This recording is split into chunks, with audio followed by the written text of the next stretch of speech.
Well, good afternoon, everyone. Great win on Saturday. Great come-from-behind win by the guys.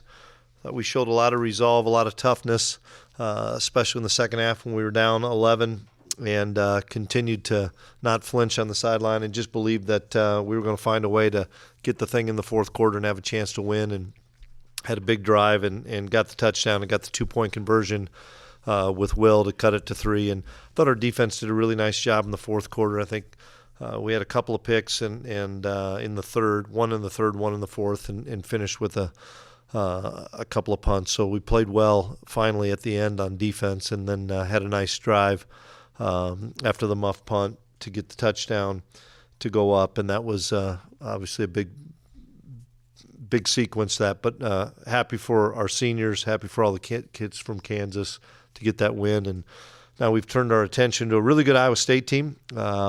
They're playing really well, and I think Coach Campbell's done a phenomenal job. He always does, and this year you can see how much they've gotten better and better each week. And it looks like we're going to have a fun weather day here on Saturday. So it will be a late November game here at the Bill. It'll be a lot of fun. How do you feel about your team's ability to zero back in on the task at hand after such an emotional high?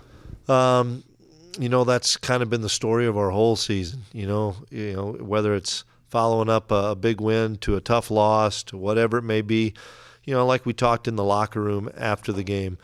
Now it's our senior day, and it's our chance to honor our seniors, and it's going to be emotional. I know the guys are going to be fired up and ready to play. I know Iowa State's going to be fired up and ready to play. It's a great rivalry. It's a great game. And so now it's the same thing we talk about every week. One day at a time, keep attacking the prep, and give ourselves a chance to be successful on Saturday. What's the status on Uso after his injury? Yeah, he'd probably be day-to-day. I don't know. He's got a chance maybe. He didn't practice yesterday. We'll see how he does throughout the week. Has there been a steady resolve about this defense, not just last week, but throughout the season, that things would come along and solve the issues? Yeah, we're getting better. We've seen that. We kind of knew that some of the things that we struggled with early on, we started to clean up. And appreciate Coach Standard. Our linebacker room's decimated with injuries like a lot of teams are, so we're not making any excuses. But I think our guys have done a great job of next man up mentality in the linebacker room. And Bo Palmer played an excellent second half when he got a lot more snaps. Austin Romaine is going to play a bunch. We'll keep rotating those two guys. They're both guys that backed up Daniel and then backed up Jake, and they're playing good football. But I was just excited that we were finally able to get some stops, and we finally got him into some third and longer situations where we were able to make some plays. How are you able to kind of dictate the tempo of a game when you guys come out and score first? How were we able to dictate the tempo? Well, it's just something of a mindset of us getting the football and doing something with it and being in an attack mode. And I think Colin has done a really good job of getting those players in an attack mode, and Will's been in an attack mode to say, we need to do something when we get the ball and to start with. And we've been successful when we've been able to score first. Doesn't mean we were down in the game like we've been down in other games when we've scored first. But our guys just want that mentality of getting the ball and trying to put it in early in the game. And as quiet as DJ Giddens is, what do you think his response would be to a 1,000-yard season? I don't know, where's he at anyway? Is he there? Is he close? I don't even know. Yeah, he's that's DJ. DJ's just battles, and he's playing really well. He's doing what I thought he would do, as far as the season went on, get better and better. And I tell you what, he's getting some tough yards, and he's running through contact, and exciting to see him continue to gain confidence, get better and better. You mentioned the weather on Saturday. How early in this week do you kind of game plan around that and say we're going to do this based on the weather report or do that? You always look at it. Offense will do some wet ball things each day this week. By the time we practice right now, it's dark anyway, so it's already a little coolness in the air. It's going to be windier today, so we get acclimated. I mean, we're at the indoor, but both groups go outside. We don't stay in the indoor. Offense goes outside for a little bit, then defense. So we get acclimated. We've done that this whole year. Even the Houston week where it was in the 30s as well. We were in and out, and so our guys are used to it, and but we've got to do some things with wet balls for sure. There are quite a few scenarios that could either have you guys playing for a spot in the Big 12 championship game or already eliminated heading into kickoff. Do you want your guys paying attention to that or completely ignoring it? No, we don't pay any attention to it. We've navigated it really well the last 2 weeks when everybody was trying to stuff it down our throat of what it was, and all our kids did is go out and play and win 2 big games. Coach. I'm sorry. One more. I also want to ask about Randon Plattner. He was right in the center of the celebration in Lawrence with the band and everything. It seems like he has a real knack for doing that. After big charismatic wins. guy, old Randon. It was not surprising that I don't know if they asked him to go up there or if he moved Dr. Trace down and said it's my turn to lead this band. But that's Randon. Did he do that last year too? Yeah. So he just wanted his one shining moment that he had. That was a cool time because where our band was at was where we exited the field, right where our locker room was at. A lot of fun. So appreciate the pride and so appreciate Dr. Trace. It was a great evening with them. Iowa State was picked for lower part of this conference, and they've really shown to be a good football team. What do they do that is troublesome? Don't believe everything you hear and see early in the season because I'll tell you another team, and that was West Virginia. And I saw Neil at Big 12 Media Day, and I said, Neil, you're going to surprise a lot of people. You're going to have a dang good football team. And he kind of smiled at me, and Neil's having a heck of a year. And I know the way Matt coaches. I know the way Matt develops guys at Iowa State. I've got so much respect for Coach Haycock on the defensive side. They just do such good things on both sides, and they never beat themselves. They're sound in what they do. They're really good on special teams. They don't give the ball away. They take it away. They make you earn everything. And then they can methodically put drives together and keep your defense on the field. They've got big play capabilities with a number of running backs and wide receivers. And you can tell just how much those guys have improved. And they play hard. I mean, this is going to be a physical game. These two teams are two of the more physical teams in the league. Is that why so many of these Farmageddon games are so competitive? It comes down to physical play? Yeah, I think that's a big thing. And it doesn't matter if it's a high-scoring game or a low-scoring game like last year. Typically it comes down to a possession or two. And it's going to be physical, and we've got to tackle really well, and we've got to block and get off blocks well. You went to a young offense coordinator 2 years ago. They did it this season. And it seems to be something that's going on in college football, a lot of younger OCs. What are the advantages of that, and why is this occurring? I never thought of it like that. I could see somebody as old as you would think of it like that.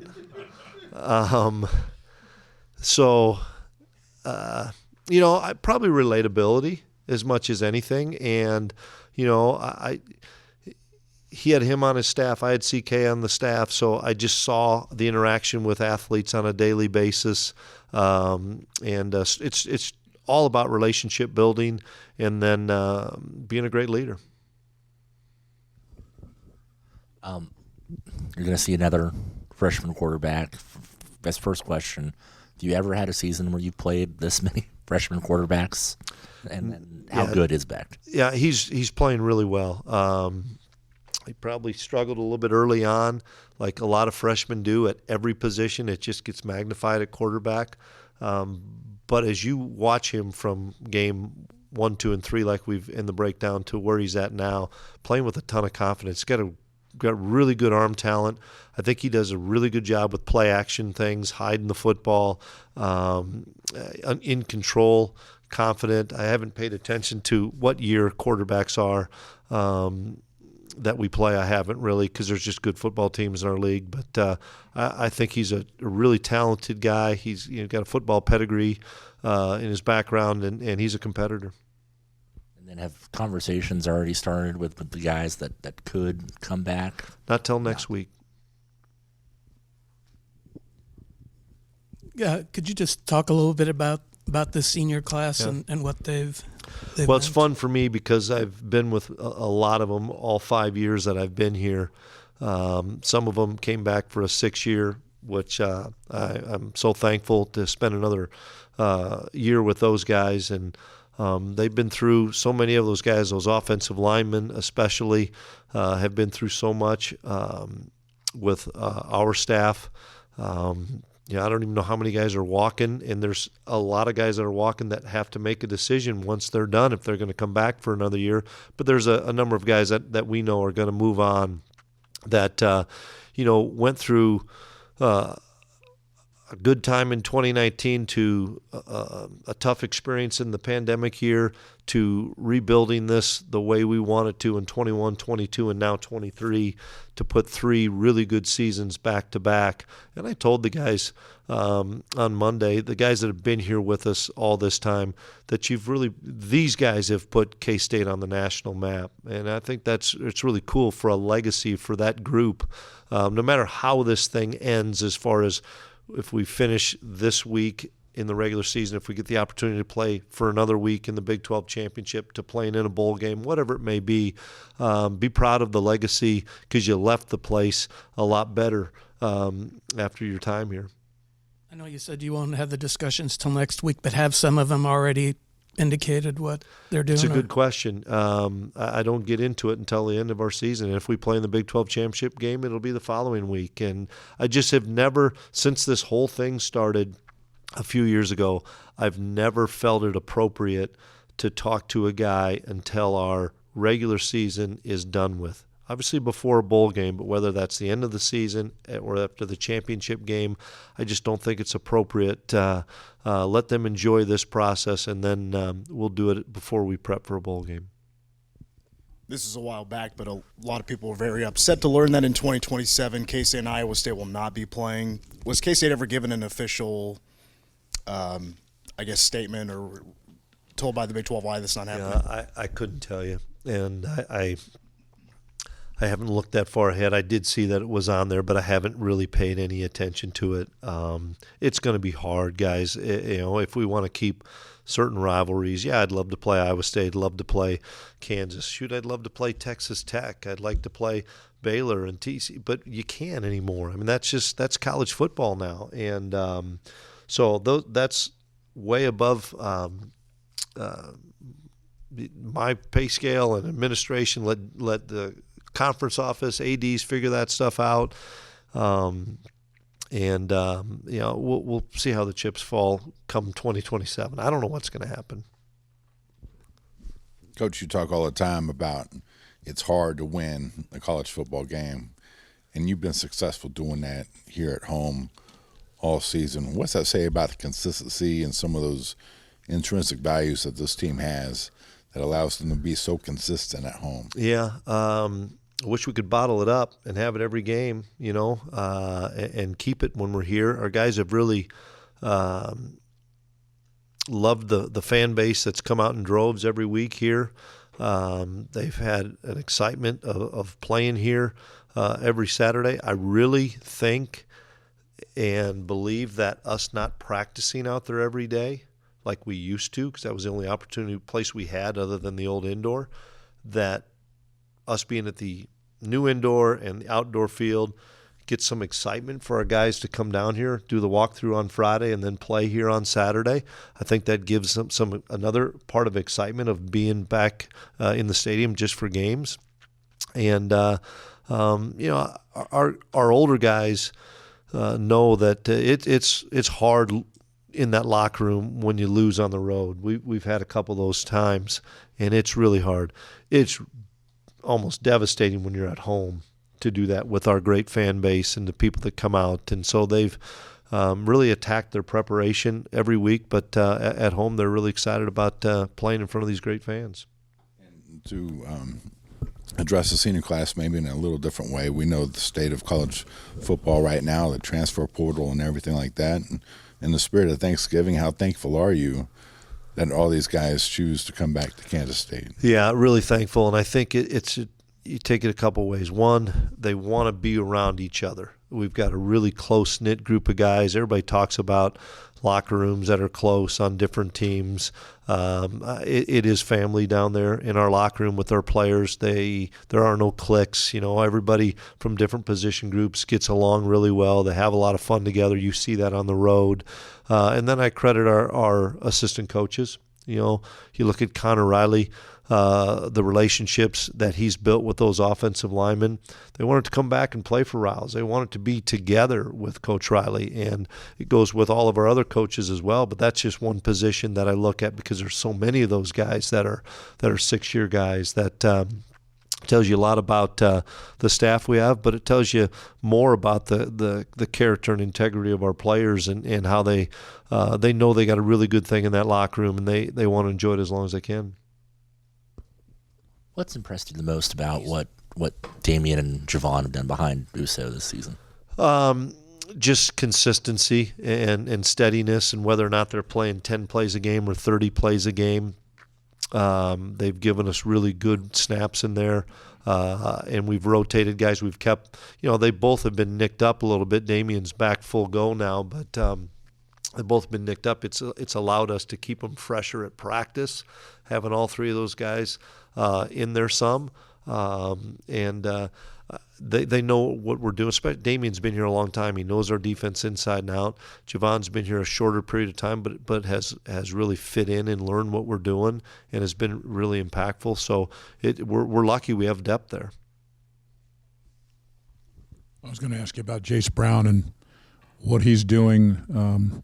Can you just kind of describe what his journey has been like this year? Yeah, impactful, that's for sure. And just keep practicing, keep doing what you're doing, and when your opportunity comes, make the most of it. And early in the season, he wasn't a part of the rotation, but he kept doing things at practice.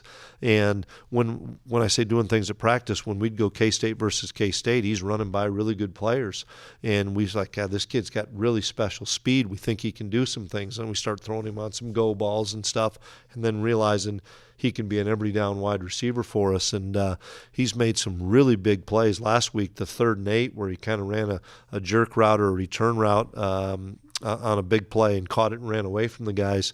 That was huge, as well as the first play of the game. We thought we had a touchdown because we knew what the coverage was.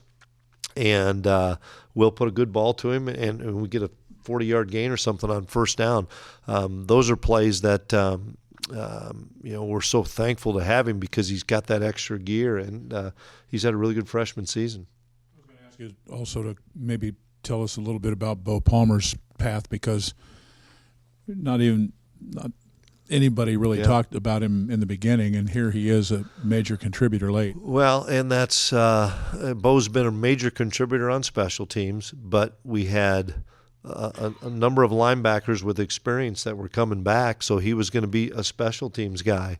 And all of a sudden we lose Daniel Green, and now he's maybe a role player a little bit, getting a few snaps, and all of a sudden we lose Jake Clifton, and that role goes up a little bit more. And he just comes to work every day and practices his tail off and learns from even though he's as old as some of these guys, he doesn't have the game experience as Dez and Austin Moore, so he keeps learning from those guys. And we wouldn't be where we're at without Bo Palmer right now. We lost Terry Kirksey to an injury, who is another Mike backer, and so Bo has just kind of climbed that depth chart and has made really big plays for us. And I thought he played really well on Saturday. He got our linebacker of the game, and rightfully so. He deserved it. He made a couple big-time plays.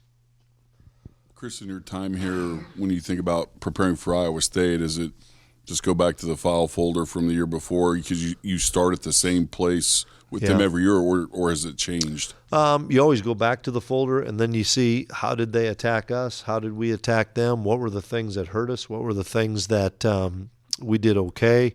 And what are the things that have hurt us then? Then you look at, because they run a similar defense to us. They're doing it a little bit differently than we are, but the 3-3-5 is kind of the extent of it. But, just trying to see how people are attacking them and how people are attacking us, because as like last year was a great example. Yards and points were at a premium last year, and first downs were hard to get, and Who knows how this game's going to play out? But both teams and both staffs know each other so well. And so who can make those other adjustments and maybe some wrinkles to the previous game plans?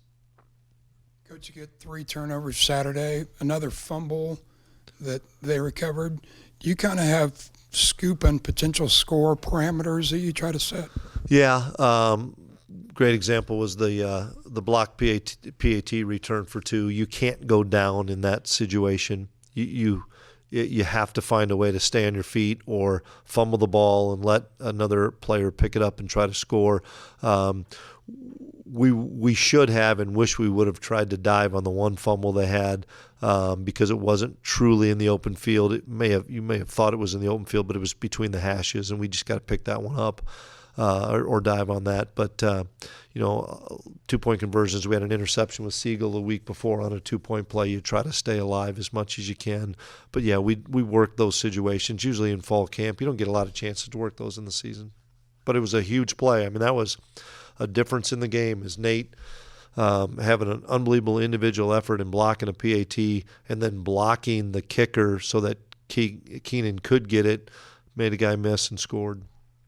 Chris, again, you've done this long enough, and you may get asked in week 1, what's your team's personality? And I know you've typically said, well, we have to wait and see. Yeah.